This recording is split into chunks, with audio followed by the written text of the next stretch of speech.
ठीक, चलिए।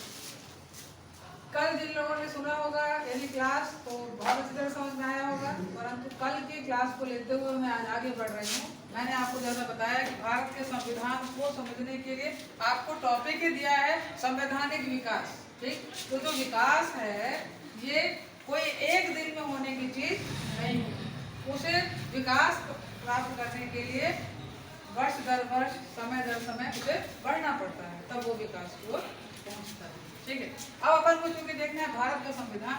कल मैंने आपको बताया था डच और पुर्तगाली आए और फिर कुछ दिनों बाद वो वापस चले जाते हैं। ठीक है, परंतु जब ईस्ट इंडिया कंपनी आती है, ये जो ईस्ट इंडिया कंपनी आई इसका बहुत महत्व है, इसको बड़े ध्यान से सुनिए, क्योंकि जब यदि हम इसको नहीं समझ पाएंगे कि ये कब आई, फिर उसके बाद जो कानून बनने शुरू हो जाएंगे। यहीं से मतलब आपका संविधान को समझने का आधार है, यदि यहाँ गैप हो जाए तो फिर रटना पड़ जाएगा। यदि कोई चीज यदि समझ लेंगे तो फिर समझ से आधार बन को आगे चलते हैं।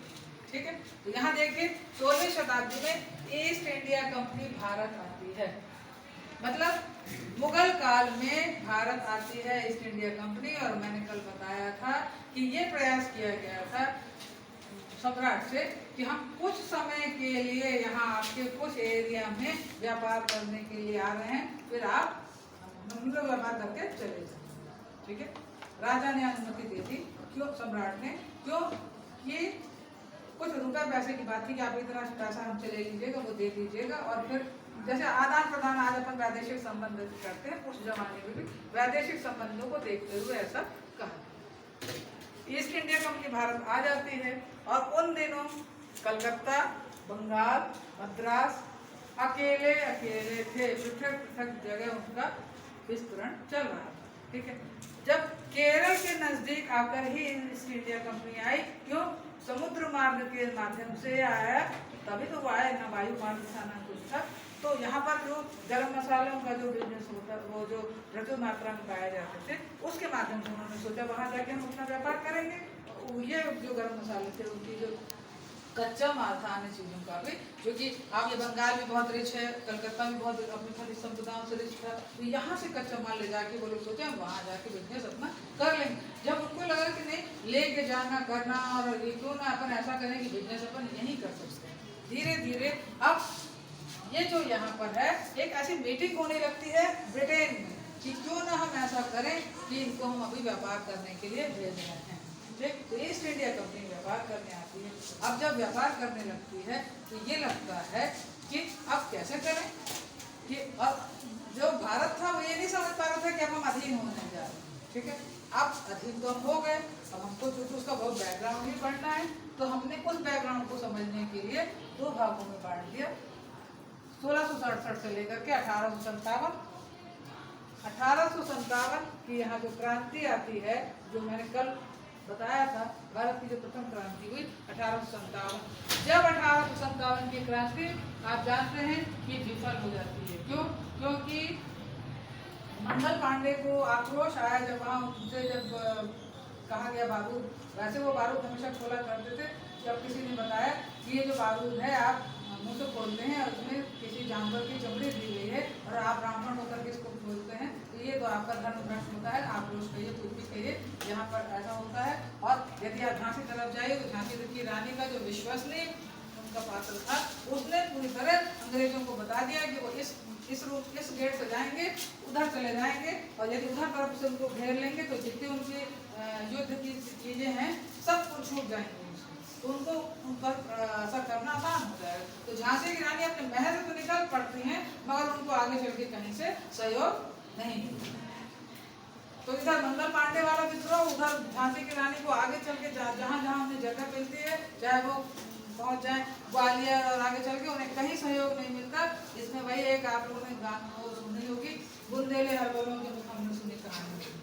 फिर उसमें अंत में एक लाइन आती है, इतने में हीरोज आ गया, हाय गिरी अब रानी थी। तो हीरोज जो था जब वो सामने, वो भी गवर्नर जनरल था, वो जब सामने आ गया तो पूरे सैनिकों ने उनको घेर लिया और वो तब उनको लगा कि मेरा शरीर अंग्रेजों के पास पहुंचने न पाए, उन्होंने जब्त करके समय को यही कुछ रहा होगा, जगह जगह नाले भरे पड़े थे, तो उन्होंने उनका जो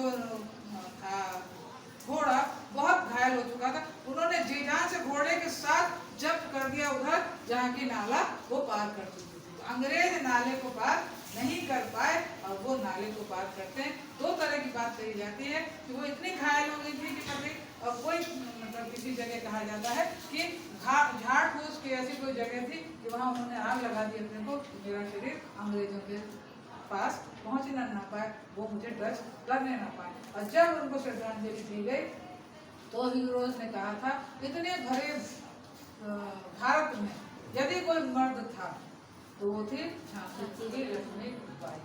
ठीक है, अब यहाँ तो क्रांति तो विफल हो गई, मगर ये जो चीज थी इसकी गूंज कहाँ पहुंच गई? ईस्ट इंडिया कंपनी और ब्रिटेन में पहुंच गई। अब तो निश्चित है कि जो व्यापार करने आए थे तो अब हमें समझना होगा, क्योंकि उनकी तो पहले से सोच थी कि हमको इसमें शासन भी करना है आगे चल के। तब यहाँ पर इधर से फिर नियम बनने शुरू हो जाते हैं। ठीक, अब जब नियम बनने शुरू हो जाते हैं तो सबसे पहले 1771 में ये जो तीन चीजें अलग थी, ये ध्यान रखिएगा, ये बहुत इंपॉर्टेंट है। कलकत्ता, बंगाल और मद्रास, ये देखो मैंने पहले इनको अलग रखा है, ठीक है ना, अलग, फिर हमने इसको एक में कर दिया, तो ये फिर एक होती है, इनको एक करना पड़ता है। क्यों? क्योंकि अलग होगी तो कैसे इनको एकत्रित करेंगे, इनको इकट्ठे किया गया और एक पद बनाया गया, गवर्नर जनरल का पद। समझ में आया? वारेन हेस्टिंग्स, कोई बता सकता है कौन प्रथम गवर्नर जनरल था? Warren Hastings.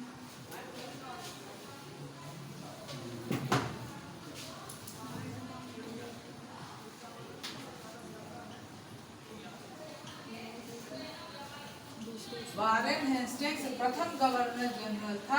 फिर गवर्नर जनरल के पद को भारत में सृजित किया गया और ये प्रयास किया गया कि धीरे धीरे अब हम भारत को इस तरह इकट्ठा करके हम अपना शासन स्थापित करते चले।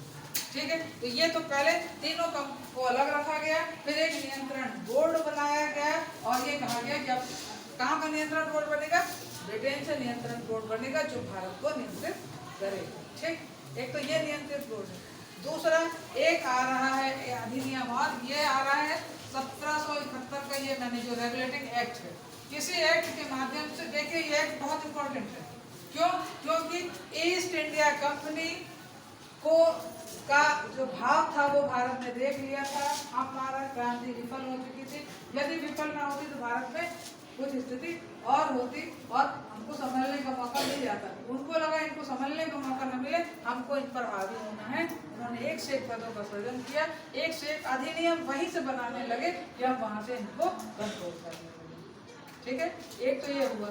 दूसरी बात ये हुई, एक एक्ट है इंडिया पिट्स एक्ट, इंडिया पिट्स एक्ट। इसके तहत और एक चार्टर अधिनियम, ठीक है। एक चार्टर पास किया गया। ये चार्टर ये था कि ईस्ट इंडिया कंपनी जो भारत में व्यापार करने आई थी उसका कार्यकाल 20 वर्ष और बढ़ा दिया गया। ये क्लियर रखिए, ठीक है। इस अधिनियम के तहत ईस्ट इंडिया कंपनी जो 16वीं शताब्दी में आती है और ये सब एक्ट होते जा रहे हैं, उसको 20 वर्ष के लिए